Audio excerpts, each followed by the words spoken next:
성경 말씀은 창세기 44장 1절부터 34절까지입니다. 창세기 44장 1절부터 34절. 네. 우리 함께 읽어가겠습니다. 1절부터 시작해서 34절까지 이렇게 우리 함께 읽어가겠습니다. 성경을 읽을 때 마음을 딱 모아서 읽어주시기 바랍니다. 특별히 개인적으로 성경을 준비하셔서 읽는 것이 더 좋고요. 또 함께 이 모니터를 바라보시면서 1절부터 34절까지 차근차근 읽어가도록 하겠습니다. 읽겠습니다. 1절부터 읽겠습니다. 요셉이 그의 집 청지기에게 명하여 이르되 양식을 각자의 자루에 운반할 수 있을 만큼 채우고 각자의 돈을 그 자루에 넣고 또 내 잔 곧 은잔을 그 청년의 자루 아기에 넣고 그 양식값 돈도 함께 넣으라 하며 그가 요셉의 명령대로 하고 아침에 밝을 때에 사람들과 그들의 나귀들을 보내니라. 그들이 성읍에서 나가 멀리 가기 전에 요셉이 청지에게 이르되 일어나 그 사람들의 뒤를 따라가서 그들에게 이르기를 너희가 어찌하여 선을 악으로 갚느냐. 이것은 내 주인이 가지고 마시며 늘 점치는 데에 쓰는 것이 아니냐. 너희가 이같이 하니 악하도다 하라. 청지기가 그들에게 따라가서 그대로 말하니 그들이 그에게 대답하되 내 주여 어찌 이렇게 말씀하시나이까. 당신의 종들이 이런 일은 결단코 아니하나이다. 우리 자루에 있던 돈도 우리가 가나안 땅에서부터 당신에게로 가져왔거늘 우리가 어찌 당신의 주인의 집에서 은금을 도둑질하리이까. 당신의 종들 중 누구에게서 발견되든지 그는 죽을 것이요 우리는 내 주의 종들이 되리이다. 그가 이르되 그러면 너희의 말과 같이 하리라.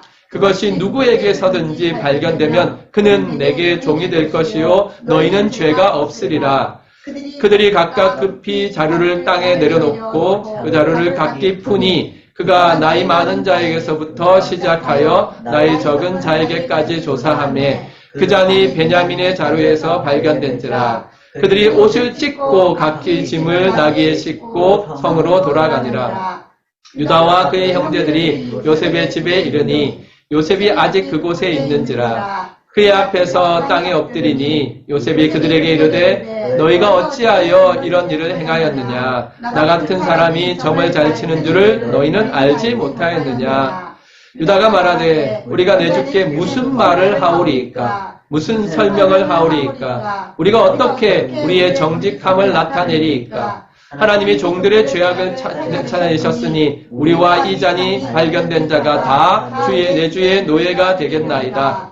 요셉이 이르되 내가 결코 그리하지 아니하리라. 잔이 그 손에서 발견된 자만 내 종이 되고 너희는 평안히 너희 아버지께로 돌아 올라갈 것이리라. 유다가 그에게 가까이 가서 이르되 내 주여 원하건대 당신의 종에게 내 주의 귀에 한 말씀을 아뢰게 하소서. 주의 종에게 노하지 마소서. 주는 바로와 같으심이니이다. 이전에 내 주께서 종들에게 물으시되 너희는 아버지가 있느냐 아우가 있느냐 하시기에 우리가 내 주께 아뢰되 우리에게 아버지가 있으니 노인이요 또 그가 노년에 얻은 아들 청년이 있으니 그의 형은 죽고 그의 어머니가 남긴 것은 그뿐이므로 그의 아버지가 그를 사랑하나이다 하였더니 주께서 또 종들에게 이르시되 그를 내게로 데리고 내려와서 내가 그를 보게 하라 하시기로 우리가 내 주께 말씀드리기를 그 아이는 그의 아버지를 떠나지 못할지니 떠나면 그의 아버지가 죽겠나이다. 주께서 또 주의 종들에게 말씀하시되 너희 막내 아우가 너희와 함께 내려오지 아니하면 너희가 다시 내 얼굴을 보지 못하리라 하시기로 우리가 주의 종 우리 아버지에게로 도로 올라가서 내 주의 말씀을 그에게 아뢰었나이다. 그 후에 우리 아버지가 다시 와서 곡물을 조금 사오라 하시기로 우리가 이르되 우리가 내려갈 수 없나이다. 우리 막내 아우가 함께 가면 내려가느니와 막내 아우가 우리와 함께 가지 아니하면 그 사람의 얼굴을 볼 수 없음이니이다.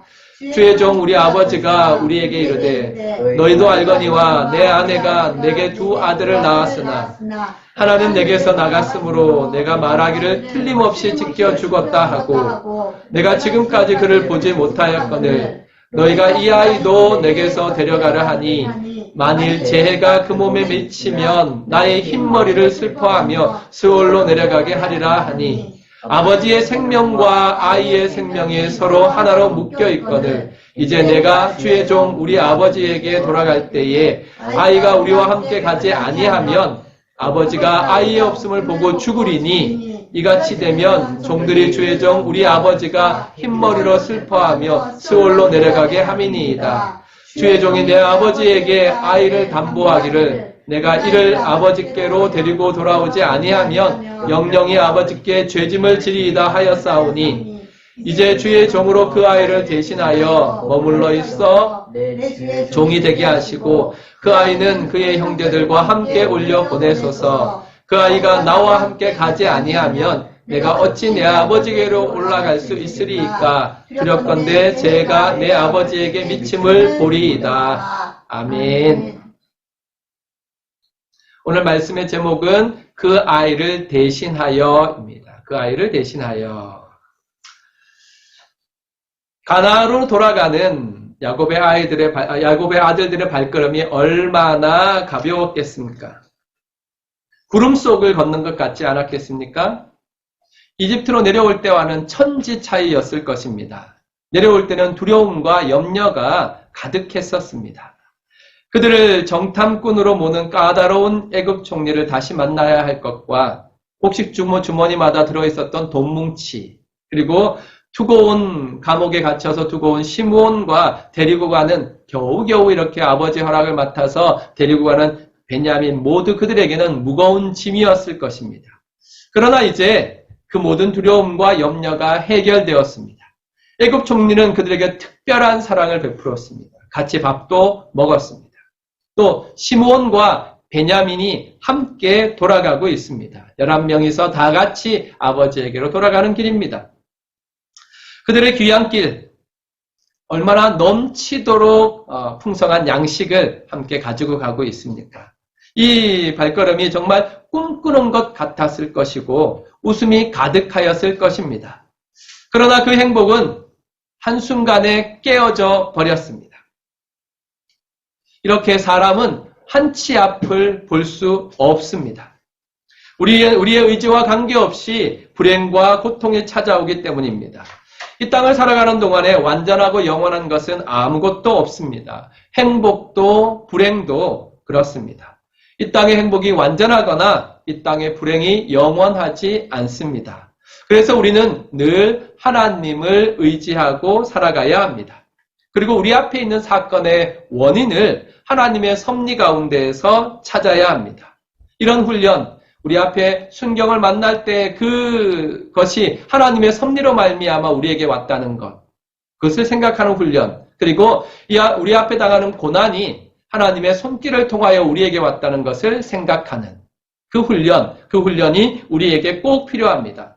우리 앞에 있는 행복과 불행의 원인을 하나님의 섭리에서 찾을 때 우리는 흔들림 없이 이렇게 고백할 수 있습니다. 주신이도 여호와시요 거두신이도 여호와시오니 여호와의 이름이 찬송을 받으실지니이다. 바로 욥의 고백이지요. 욥은 성경의 정말로 축복 가운데 동방에서 가장 부요한 자, 가장 축복받은 자가 되었을 때에도 하나님을 향하여서 감사하고 찬양을 드렸습니다. 그리고 자신이 가지고 있는 모든 소유, 심지어 자녀들까지 잃었을 그때에도 욥은 흔들리지 아니하고 하나님의 섭리를 믿으며 하나님께 찬양했습니다. 우리에게도 이 믿음이 필요합니다. 주신 이도 여호와시요. 하나님께서 주실 때에 이것이 하나님이 나에게 주셨구나. 하나님께서 우리에게 주신 것을 다 거두어 가셔서 고난이 찾아올 때 이 거두어 가신 것도 하나님이시구나 하고 하나님의 섭리를 믿으며 하나님께 감사와 찬양을 드리는 훈련이 우리에게 꼭 필요합니다. 귀향길 야곱의 아들들의 행복을 한순간에 깨어버린 것이 무엇이었습니까? 그것은 요셉의 마지막 시험이었습니다. 은잔의 시험입니다. 우리 1절부터 2절을 보시기 바랍니다. 1절과 2절 다시 한번 읽도록 하겠습니다. 시작. 요셉이 그의 집 청지기에게 명하여 이르되 양식을 각자의 자루에 흥발하여 있을 만큼 채우고 각자의 돈을 그 자루에 넣고 또 네 잔 곧 은잔을 그 청년의 자루 아기에 넣고 그 양식값 돈도 함께 넣으라 하며 그가 요셉의 명령대로 하고 네. 요셉의 마지막 시험이 남아 있었습니다. 요셉은 자기가 즐겨 쓰던 은잔을 베냐민의 자루에 넣고 그를 도둑으로 몰았습니다. 요셉은 왜 이렇게 집요하게 형들을 시험할까요? 그는 이미 1차 시험, 그러니까 정탐꾼으로 몰아서 압박할 때 형들이 그 압박을 통하여서 자신들의 죄, 20년 전에 지었던 자신들의 죄를 고백하는 것, 후회하는 것을 직접 들었습니다. 그들은 이렇게 고백했습니다. 우리가 아우의 일로 말미암아 범죄하였도다. 우리가 당하는 이 일은 합당하도다. 그렇게 고백했습니다. 그리고 점심 식사 자리에서 베냐민에게 특별한 사랑을 베풀어도 형들이 시기하고 질투하지 않는 것을 43장에서 확인하였습니다. 그런데 그는 다시 형들을 은잔으로 시험하고 있는 것입니다. 무엇 때문일까요? 복수 때문일까요? 그것이 아니라는 사실을 우리는 잘 알고 있습니다. 그는 성령 하나님의 인도하심을 받아 자신의 마음을 억제하고 형들 앞에서 밝히고 싶은 자신의 마음을 억제하고 성령의 지혜로 형들의 문제를 테스트하고 있는 것입니다. 이것은 곧 하나님께서 이 야곱의 아들들에게 확인하고 싶은 것이 있었던 것입니다. 하나님께서 분명히 이들을 연단하셔서 하나님이 원하시는 대로 이끌어가고 계신 것입니다. 요셉의 시험은 형들의 신앙 인격과 형제 사랑을 확인하기 위한 것이었습니다. 그들은 하나님이 택하신 언약 공동체의 일원, 곧 이스라엘이었습니다. 곧 교회입니다. 교회를 구성하는 성도들에게는 꼭 확인되어야 할 덕목이 있습니다. 그것은 바로 사랑입니다. 자기 희생을 통하여서만 증명되는 희생적 사랑, 이것이 이스라엘, 하나님의 언약 공동체에서는 반드시 확인이 되어야 합니다. 또 교회에서도 이 사랑이 확인되어야 합니다. 하나님께서는 요셉의 은잔 시험을 통하여서 이 요셉의 야곱의 아들들에게 희생적인 사랑이 있는지 확인하고 싶어 하셨습니다. 이것은 하나님께서 오늘 우리 교회에도 확인하고 싶어 하는 것입니다. 3절에 보면 3절부터 보면 이렇게 말씀하십니다. 아침이 밝을 때에 사람들이 그들의 나귀들을 보내니라. 그들이 성읍에서 멀리 나가기 전에 요셉이 청지기에 이르되 일어나 그 사람들의 뒤를 따라가서 그들에게 이르기를 너희가 어찌하여 선을 악으로 갚느냐. 이것은 내 주인이 가지고 마시며 늘 점치는 데에 쓰는 것이 아니냐. 너희가 이같이 하니 악하도다 하라. 그렇게 말하자 청지기는 그들에게 따라가서 그대로 합니다. 7절에 야곱의 아들들이 대답합니다. 그들이 그에게 대답하되 내 주여 어찌 이렇게 말씀하시나이까. 당신의 종들이 이런 일은 결단코 하지 아니하나이다. 우리 자루에 있던 돈도 우리가 가나안 땅에서부터 당신에게 가져왔거늘 우리가 어찌 당신의 주인의 집에서 은금을 도둑질하리이까 라고 고백합니다. 그러자 형들의 고백은 더 분명해집니다. 9절부터 10절인데요. 우리 다시 한번 다 같이 읽겠습니다. 시작. 당신의 종들 중에서 발견되든지 그는 죽을 것이요 우리는 내 주의 종들이 되리이다. 그가 이르되 그러면 너희의 말과 같이 하리라. 그것이 누구에게서든지 발견되면 그는 내게 종이 될 것이요 너희는 죄가 없으리라. 아멘. 그렇습니다. 형님들은 아주 분명하고 확실하게 확신을 가지고 대답합니다. 우리는 절대로 도둑질하지 않았습니다. 만약 도둑질을 했다면 그는 죽을 것이고 우리는 모두 종이 되겠습니다. 이렇게 강하고 확신에 차게 대답할 수 있었던 것은 그 형제들 중에 누구 하나도 그런 일을, 이런 어리석은 일을 할 자가 없다는 것을 확신했기 때문에 그렇습니다. 또 은장과 같은 우상과 신적인 물건을 훔치는 것은 금전을 훔치는 것과 비교할 수 없는 큰 죄라는 것을 공감했기 때문입니다. 그러나 이 확신은 단번에 깨어졌습니다.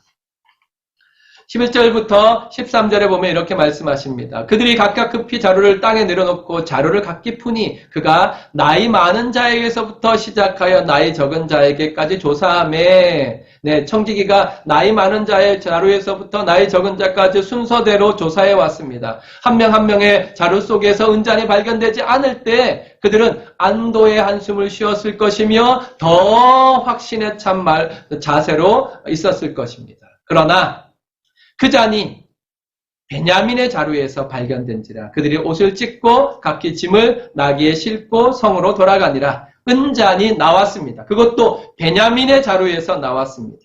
그런데 놀라운 일이 일어났습니다. 13절에 보면 그들이 옷을 찢고 각기 짐을 나귀에 싣고 성으로 돌아가니라 했습니다. 어쩌면 당연한 것이라고 생각할 수 있습니다. 형제들이라면 당연한 일 아니야? 형제들이라면 어떻게 베냐민만 돌려보낼 수 있어? 모든 형제들 다 같이 돌아가야지 라고 말할 수 있습니다. 하지만 생각해 보십시오. 20년 전에 이들은 야곱을 억울하게 홀로 이집트로 팔아넘긴 사람들입니다. 그때에 비하면 이들의 신앙 인격이 얼마나 성숙했는지 보여주고 있습니다. 그들은 베냐민에게 은잔이 발견되자 한 사람도 예외 없이 옷을 찢고 이집트로 다시 돌아갔습니다. 분명히 청지기가 이야기하지 않았습니까? 베냐민만 종이 되면 된다고 했습니다. 이게 이 시험의 핵심입니다. 요셉의 시험의 핵심은 베냐민만 책임을 지면 된다는 것입니다. 요셉 측에서 내건 조건이 공동 책임을 질 필요가 없다는 것이고 베냐민만 책임을 지고 돌아가면 된다는 것이었습니다. 그럼에도 불구하고 11명의 형제들은 다 같이 돌아가는 편을 선택했습니다. 한 사람이 아니라 나만 아니면 돼가 아니라 정말 모든 형제들이 함께 말없이 의논 없이 한 마음으로 그렇게 했습니다. 이것은 형들이 모두 이 일에 베냐민의 일이지만 함께 책임질 마음이 자연스럽고 당연하게 나왔다는 말입니다. 가끔 가다가 우리 시대에 이렇게 자주 나오는 말, 어떤 말입니까? 네, 나만 아니면 돼 라는 말이 있습니다. 이것은 정말 우리가 싸우고 싸워야 되는 악함입니다. 우리는 그렇게 살아가는 사람들이 아닙니다. 하나님께서는 우리를 함께 살아가게 하셨습니다.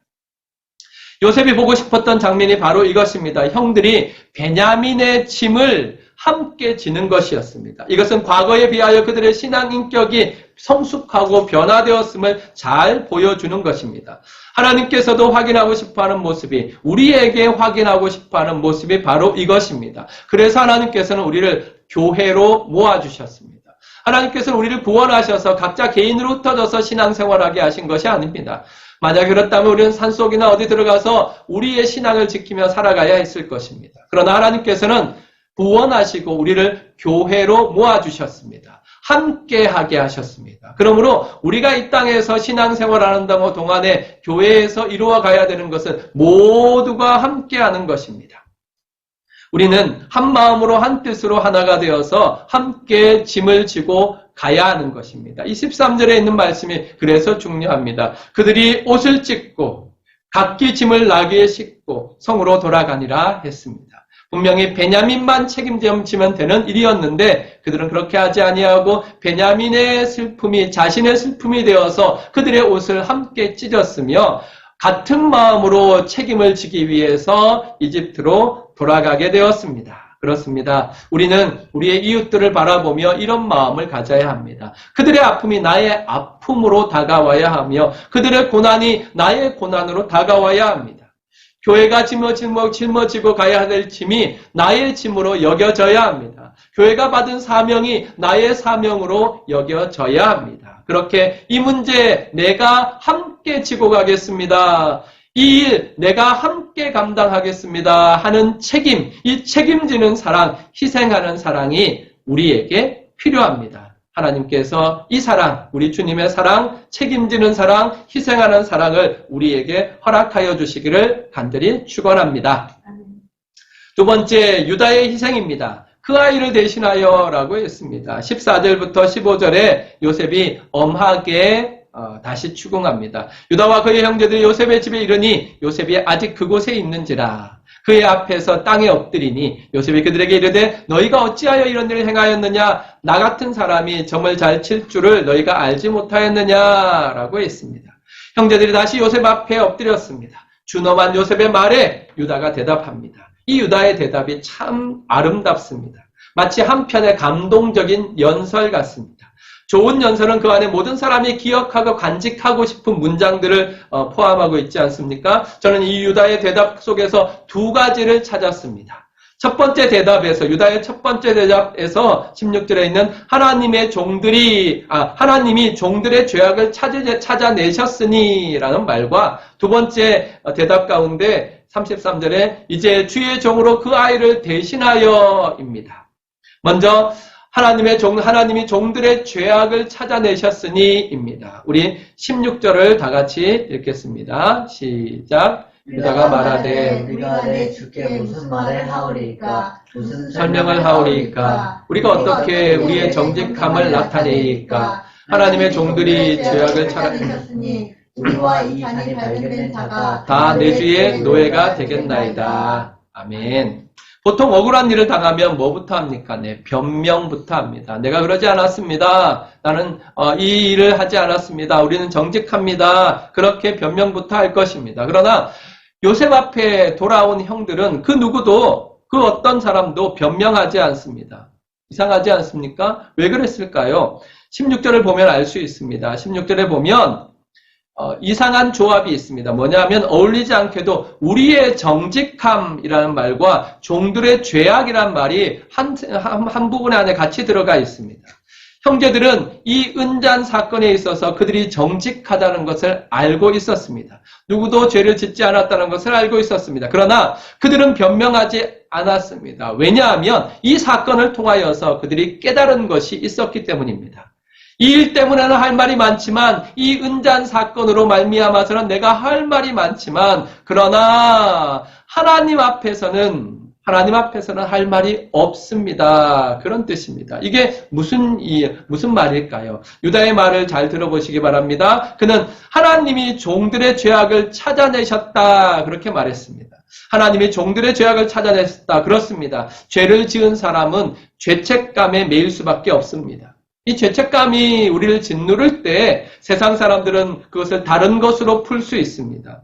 술이나 쾌락이나 사람들을 찾아가거나 또 상담을 하거나 심리학을 의지하거나 이런 것들로 통해서 그것을 풀 수 있습니다. 심지어 죄책감을 느끼지 않는 화인 맞은 양심이 될 수도 있습니다. 그러나 성도는 절대로 그럴 수 없습니다. 죄를 지은 성도는 시련과 고난이 닥쳐올 때마다 하나님을 기억합니다.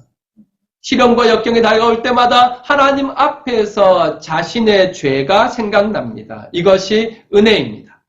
죄를 지은 성도가 하나님께로 돌아갈 수 있는 것은 바로 이 마음, 하나님께 주시는 죄책으로부터 시작되기 때문에 그렇습니다. 요셉의 형들은 처음 이집트에 내려올 때부터 무언가 이상했습니다. 이집트로 양식을 사러 내려갈 때부터 그 마음에 짓눌림이 있었습니다. 느낌이 싸했습니다. 이집트로 가야 하다니 그곳에는 요셉이 있지 않은가. 그 이후로 이집트로 내려온 때마다 자신들의 죄가 떠오르는 일들이 생겼습니다. 이집트에 도착하자마자 억울하게 정탐꾼으로 몰렸습니다. 이 정탐꾼으로 몰려서 요셉이 압박을 할 때 그들은 그 속에서 깨달았습니다. 이것이 자신들이 요셉을 이집트에 판 죄 때문이라는 사실이 생각났습니다. 그래서 서로 이야기하지 않습니까? 우리가 왜 그때 그렇게 하였던가? 이것이 바로 우리가 요셉을 판 죄 때문이다. 그렇게 고백했었습니다.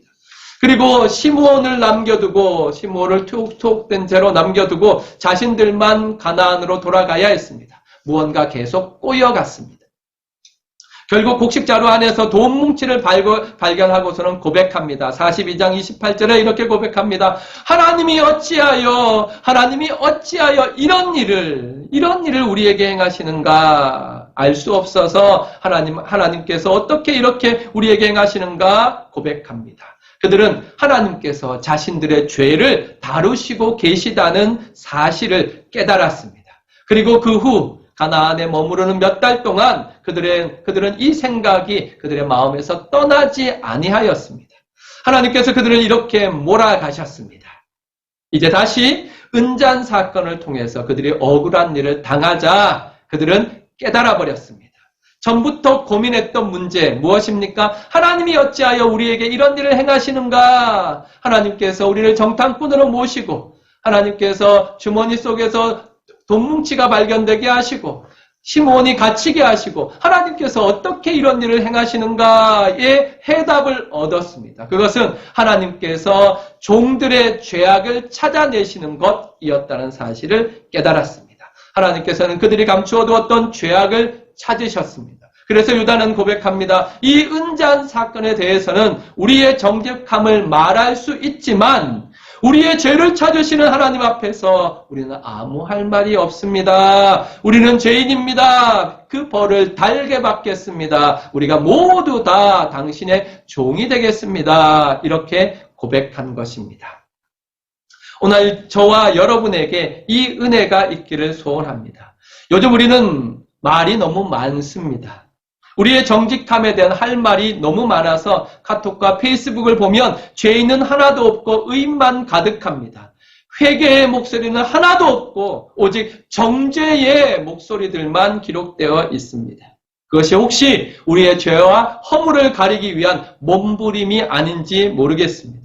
우리는 나에게 당한 모든 일을 하나님의 섭리로 해석해야 한다 말씀드렸습니다. 그렇습니다. 우리에게 회복해야 될 것, 예전에 그런 말이 있었습니다. 내 탓이요, 내 탓이요. 그런 말이 있었습니다. 그렇습니다. 우리가 회복해야 될 신앙, 감성이 바로 이것입니다. 하나님, 내 탓입니다. 이 시대가 이렇게 고난을 당하는 거, 이 시대에 이 환란이 다가온 거 하나님 내 탓입니다. 내가 의롭지 못했습니다. 내가 죄를 범하였습니다. 내가 경건하지 못하였고 내가 거룩하지 못하였습니다. 내가 희생하지 못하였습니다. 이렇게 고백하는 신앙의 아름다운 감성을 회복하시기 바랍니다. 요즘처럼 우리 뜻대로 아무것도 안 되는 때를 만나면 믿지 않는 사람들은 인간적인 발버둥을 쳐도 성도는 하나님 앞에서 나 자신을 돌아봐야 합니다. 하나님이 왜 나에게 이런 일을 당하게 하실까 생각해야 합니다. 무릎 꿇고 기도해야 합니다. 그리고 지금 하나님께서 나의 감추어진 죄를 다루고 계심을 깨달아야 합니다. 아, 하나님께서 감추어진 나의 죄를 찾으시는구나. 하나님께서 죄악을 찾아내시는구나 하고 깨달아야 합니다.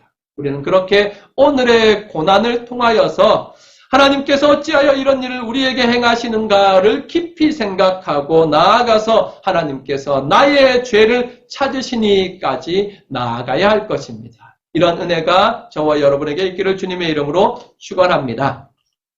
두 번째 찾은 말은 이제 주의 종으로 그 아이를 대신하여입니다. 주의 종으로 그 아이를 대신하여 유다가 하는 말입니다.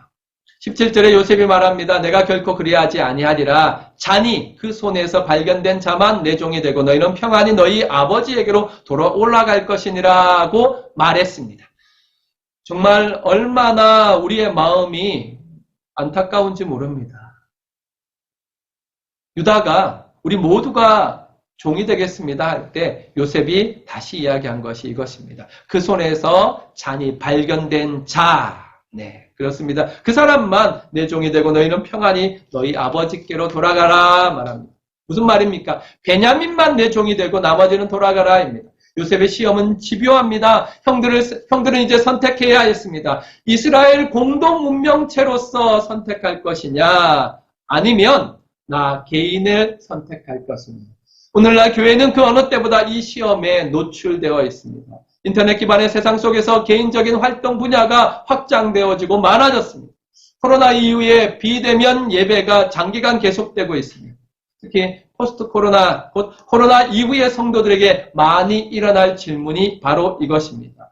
예수 그리스도를 머리로 하는 한 교회로서 신앙생활을 할 것이냐 아니면 나 개인으로서 신앙생활을 할 것이냐입니다. 이런 소리들이 우리에게 많이 들려올 것입니다. 내 신앙만 지키면 되는 거 아닌가? 내 신앙만 잘 지키면 되는 거 아니야? 라고 하는 소리들이 우리 시대에 많이 들려올 것입니다. 그러므로 말미암아 한국에서는 벌써부터 걱정스러운 통계들이 많이 나오고 있습니다. 코로나가 지나가고 난 이후에도 이렇게 인터넷으로 예배를 드리겠다는 사람들, 이것을 찬성하는 사람들이 과반수에 가깝게 되고 있다고 합니다. 얼마나 안타까운 일입니까? 내 신앙만 잘 지키면 되는 것이라고 말하는 이 생각들이 우리 시대의 신앙을 지배하게 될 것입니다. 그러나 이 소리는 망할 소리입니다. 유다의 말을 잘 들어봅시다. 먼저 유다는 그간에 있었던 일을 다시 정리하여 길게 이야기합니다. 요셉에게 그동안 있었던 이야기를 다 이야기합니다. 그리고 그 아버지 야곱이 얼마나 베냐민을 사랑하는지를 이야기합니다. 30절을 한번 보시기 바랍니다. 아버지의 생명과 아이의 생명이 서로 하나로 묶여 있거늘 이라고 했습니다. 아버지가 아이가 없으므로 보고 죽으리라 31절에 말했습니다. 유다의 긴 이야기의 초점은 베냐민입니다. 그는 자기를 위하여 변론하는 것이 아니라 베냐민을 위하여 변론하였습니다. 자기가 아버지께로 돌아가는 이유를 말하는 것이 아니라 베냐민이 아버지께로 돌아가야만 하는 이유를 이야기하고 있는 것입니다. 아버지와 이 아이의 생명이 묶여 있습니다. 그러니 이 아이는 반드시 아버지께로 돌아가야 합니다. 그렇게 말하고 있습니다. 요셉은 베냐민 때문에 너희가 다 고통당할 필요가 없다고 했지만 유다는 자신이 당할 고통보다 아버지와 베냐민이 당할 고통을 먼저 생각하고 있는 것입니다. 이것이 교회입니다. 이것이 성도입니다. 교회는 희생양을 만드는 곳이 아니라 내가 희생양이 되는 곳입니다. 약한 자를 희생양으로 만들어 내가 사는 곳이 아닙니다. 교회는 내가 희생양이 되어 약한 자를 살리는 공동체입니다. 교회는 우리가 그 아이를 위해 존재하는 공동체입니다. 교회는 제일 약한 사람, 고난당하는 그 사람을 위해 모두가 희생양이 되는 곳입니다. 그러므로 교회의 마음에 고난당하는 약한 자가 담겨 있지 않다면 그것은 교회가 아닙니다. 고난당하는 자들이 내 눈에 밟히지 않는다면 그는 성도가 아닙니다. 연약한 죄인이 마음에 담기지 않는다면 그것은 교회가 아닙니다. 유다의 이야기를 다시 들어보시기 바랍니다. 그는 요셉의 말에 근거하여 간청합니다. 한 사람만 있으면 된다. 그 말에 근거하여서 간청합니다. 뭐라고 간청합니까? 32절 다 같이 읽겠습니다. 32절, 33절 함께 읽겠습니다. 시작. 주의 종이 내 아버지에게 아이를 담보하기를 내가 이를 아버지께로 데리고 돌아오지 아니하면 영영이 아버지께 죄짐을 지리이다 하오니 이제 주의 종으로 그 아이를 대신하여 머물러 있어 내 주의 종이 되게 하시고 그 아이는 그의 형제들과 함께 올려 보내소서. 아멘. 자신이 베냐민을 대신하겠다는 것입니다. 만약 한 사람만 남아도 된다면 베냐민이 아니라 자신이 남을 것이며 베냐민은 아버지께로 돌려보내달라고 간청하고 있습니다. 내가 그 아이를 위하여 희생양이 되겠습니다. 내가 대신 주의 종이 되겠습니다. 라고 고백하고 있는 것입니다. 이것이 요셉이 보고 싶어 했던 그림입니다. 하나님께서도 교회와 성도들에게 보고 싶어하는 신앙이 바로 이 신앙, 내가 그 아이를 위하여서 희생양이 되겠습니다. 입니다. 유다는 계속해서 고백하는 그 이신수라는 그 이야기 속에서 아버지와 베냐민을 연결해서 생각합니다. 아버지와 베냐민의 관계를 이야기하는 것입니다. 또 그 아이 베냐민을 위해서 희생양이 되겠다고 말한 것입니다. 그렇게 가장 약한 자를 위하여 그의 삶을 드리겠다고 고백하였습니다. 이것이 참 아름답지 않습니까? 이제 주의 종으로 그 아이를 대신하여 라는 이 고백이 우리의 고백이 되어야 합니다. 교회에서 연약한 사람을 볼 때마다 그를 위하여서 내가 무엇을 할까 하나님 앞에 물어야 합니다. 하나님, 저 연약한 자를 위해서 제가 할 수 있는 일이 무엇입니까? 이웃 가운데에서 고난당하는 자를 본다면 하나님 앞에 우리가 기도해야 합니다. 하나님, 내가 저 사람을 위해서 할 수 있는 일이 무엇입니까? 희생해야 될 것이 무엇입니까? 그렇게 기도해야 될 것입니다. 이런 마음, 이 선한 마음이 저와 여러분의 마음이 되시기를 주님의 이름으로 축원합니다. 사랑하는 성도 여러분, 오랜 고난의 터널을 통과하시는 성도 여러분, 우리는 은전의 시험 속에 베냐민을 떠나지 않고 함께하는 형들의 선택을 보았습니다. 베냐민을 떠나지 않고 함께하는 형들의 선택을 통해서 우리는 우리 주 예수 그리스도의 모습을 발견할 수 있었습니다. 주님은 범죄한 우리를 버리시지 않고 우리와 함께하시기 위해서 이 땅에 오셨습니다.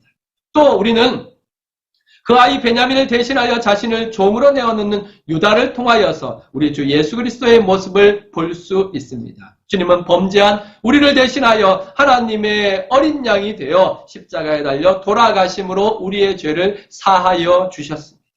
그러므로 우리는 그 주님을 기억하고 그 주님을 따라서 살아가야 되는 그리스도인입니다. 요한일서 3장 16절 얼마나 귀한 말씀입니까? 우리 함께 읽겠습니다. 시작. 그가 우리를 위하여 목숨을 버리셨으니 우리가 이로써 사랑을 알고 우리도 형제들을 위하여 목숨을 버리는 것이 마땅하니라. 아멘. 그렇습니다. 이것이 우리 인생의 최고의 목표이며 우리 신앙이 궁극적으로 나아가야 될 지점입니다. 그가 우리 주 예수 그리스도께서 나를 위하여 우리를 위하여 목숨을 버리셨으니 우리가 이 희생으로 말미암아 사랑을 알고 우리도 형제를 위하여 목숨을 버리는 것이 마땅하니라. 그렇습니다. 정말 이 말씀을 꼭 암송하시고 가슴에 새기시길 바랍니다. 그래서 이렇게 고백하시기 바랍니다. 함께 주님 저도 함께 지겠습니다. 주님, 제가 대신 지겠습니다. 이 훈련이 우리에게 필요합니다. 마침 우리가 이렇게 가정과 각 가정으로 흩어져 있지 않습니까? 이거 다른 사람에게 말하면 참 어렵지 않습니까? 우선 가족들에게 한번 이야기해 보십시오. 가족들에게 먼저 이야기해 보겠습니다. 주님, 저도 함께 지겠습니다.